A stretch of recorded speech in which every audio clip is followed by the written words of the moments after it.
नमस्कार, आप देख रहे हैं लक्ष्य टुडे और मैं हूं आपके साथ वैशाली। आगे बढ़ते हैं आज की खास खबर की ओर। भोपाल की साइबर क्राइम ब्रांच ने पैसों का लालच देकर ग्रामीणों के खाते खुलवाकर साइबर जालसाजों को बेचने वाले 4 आरोपियों को गिरफ्तार किया है।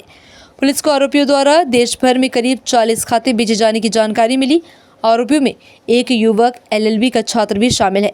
साइबर ACP सुजीत तिवारी ने बताया कि ये गिरोह ग्रामीणों के बैंक खाते खुलवाकर ठगों को बेचता। देवास से पकड़ा गया रोहित जायसवाल इस गिरोह का सरगना है।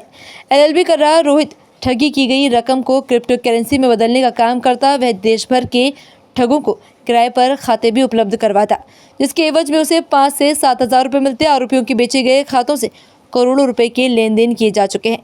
पुलिस इन खातों की बारीकी से जांच कर रही है। ये भी पड़ताल की जा रही है कि क्या इन खातों से विदेशों में भी ट्रांजैक्शन हुए हैं। नेहरू नगर निवासी अरुण प्रकाश चौधरी से 7 अक्टूबर को 16,70,000 रुपए की ठगी हुई थी। ऑनलाइन जॉब के नाम पर ठगों ने लिंक भेजकर टेलीग्राम ग्रुप में जोड़ लिया और घर बैठे ऑनलाइन टास्क पूरा करने के नाम पर ये रकम ठग ली।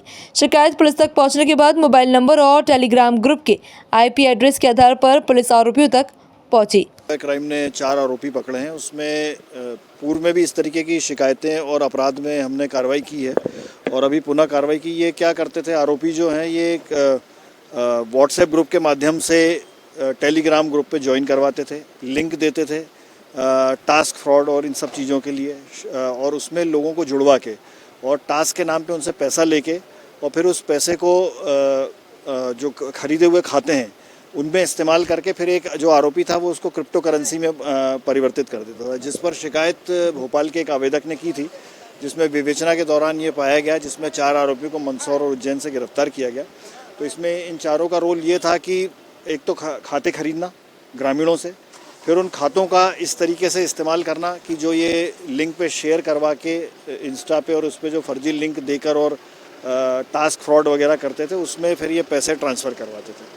तो उस शिकायत पर टेक्निकल आधार पे इन तक पहुंचा गया और इनको गिरफ्तार किया गया है। और इसमें अभी हम लोग टेक्निकल जांच और कर रहे हैं कि कई और जो इन्होंने फ्रॉड किए हैं तो वो अभी हमारे JMI पोर्टल के माध्यम से और जो इनके पास से मोबाइल और सिम अन्य चीज़ें जब्त हुई हैं उसमें और देख रहे हैं कि कितने लोगों के साथ इन्होंने इस तरीके की धोखाधड़ी और की। ये महंगे शौक पूरा करने के लिए इस तरह की वारदातें करते थे। हाँ, देखिए ये तो अब इसमें सभी चीज़ें हैं, शौक भी है और इसके अलावा भी है कि इन लोगों को एक ये फ्रॉड करके आय का जरिया बन जाता है, तो फिर ये आदतन हो जाते हैं इसमें इस तरीके से ये चीज़ें करने के लिए।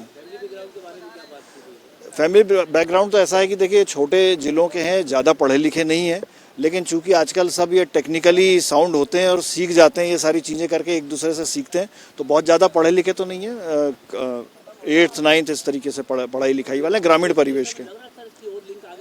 हाँ, लिंक है इसमें। अब ये तो क्या है, आपस में जुड़ते चले जाते हैं और गैंग बना लेते हैं इस तरीके का और क्राइम करते जाते हैं। और टेक्निकल साक्ष्य में हम लोग जब सर्च करते हैं तो इसमें हम लोगों को पता लगता है कि अन्य और जो ये खाते हैं या मोबाइल हैं इनका कहाँ पर और इन अन्य अपराधों में इस्तेमाल हुआ है। तो जैसे जैसे चीज़ें आएंगी उसके बाद आगे फिर उसको देखेंगे, और अगर दूसरे स्टेट से कहीं ऐसी चीज़ें जुड़ती हैं कि अगर इन खातों का इस्तेमाल हुआ तो अब हम लोग दूसरी स्टेट की पुलिस से भी संपर्क करते हैं ताकि वो लोग भी कार्रवाई करें इनके ऊपर। फिलहाल इस खबर में इतना ही। देश दुनिया की तमाम छोटी बड़ी खबरों के लिए हमारे चैनल लक्ष्य टुडे को अभी सब्सक्राइब करें, जिससे आने वाली हर खबर आप तक पहुंचे आसानी से।